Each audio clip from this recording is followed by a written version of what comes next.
Good morning, Ian Crouch with your 8:30 Hunter News update. Newcastle councillors have shown their support for the return of the Newcastle 500 next year. The proposed dates would see Newcastle host the season opening race from the 10th to the 12th of March.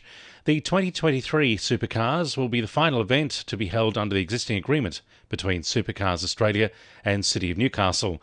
However, Lord Mayor Nuatali Nelm says council plans to consult with community members before further extending the agreement. Council also committed to partner with Destination New South Wales to prepare and publicly exhibit a community engagement plan in order to deliver extensive and broad community engagement and stakeholder consultation on the potential to extend the current Supercars 500 agreement beyond the race planned for March 10 to 12 next year in 2023. The use of and trafficking of the drug ice in the Hunter shows no sign of slowing down, with the number of offences soaring over the past 5 years. The latest Bureau of Crime figures reveal a 400% increase in offences for the period, with more than half of them in Newcastle. Drug counsellors say more young people are getting hooked on ice, and the addiction is extremely difficult to give up. The Perrottet government is under growing pressure to act on the findings of an inquiry into ice addiction in 2020, which made 109 recommendations. Hunter councils could get a helping hand from the state government after it agreed to adopt 15 recommendations from its Regional Housing Task Force. New South Wales will help supply more homes for key workers, speed up development assessments and look for opportunities on government land. Deputy Premier Paul Toole says it comes off the back of a $30 million regional housing fund. We've also announced an additional $12 million, and this is going to allow regional councils to be able to apply for up to $250,000. And that's $250,000 that can go towards fast-tracking planning assessments that are being given to local councils.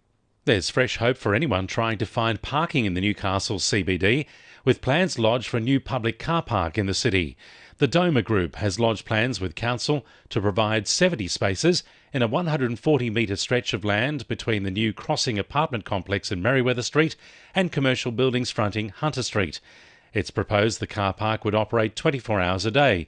The city lost 380 parking spaces in 2020 when the mall car park in King Street had to be demolished due to structural problems. Lake Macquarie has a new trade training centre to address skill shortages in the region. The facility has been set up at the Business Growth Centre in Gateshead and offers electrical and mechanical fabrication courses, trades identified on the National Skills Needs List. Business New South Wales says more than half of employers in the state are reporting skills shortages, as many young job seekers don't have the necessary skills or experience.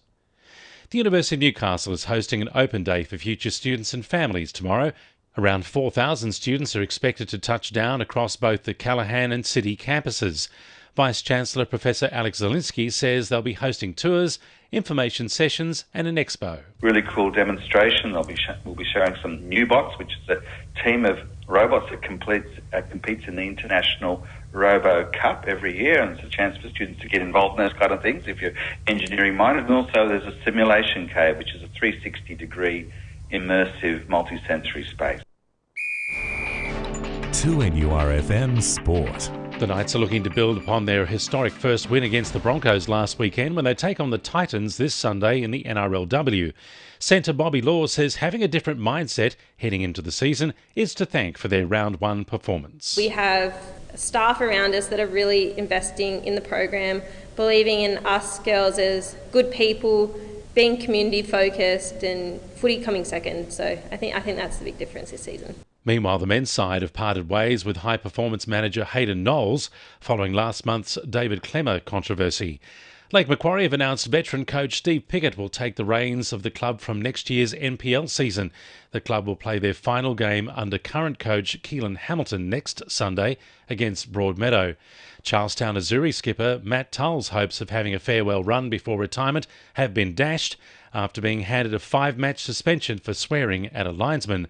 And the Jets have put on a show against the Coastal Premier League men's All-Stars in Coffs Harbour last night, winning 15-1.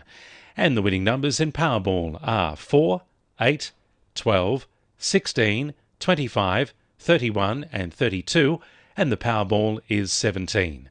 And now you're up to date with the latest 2NURFM Hunter News.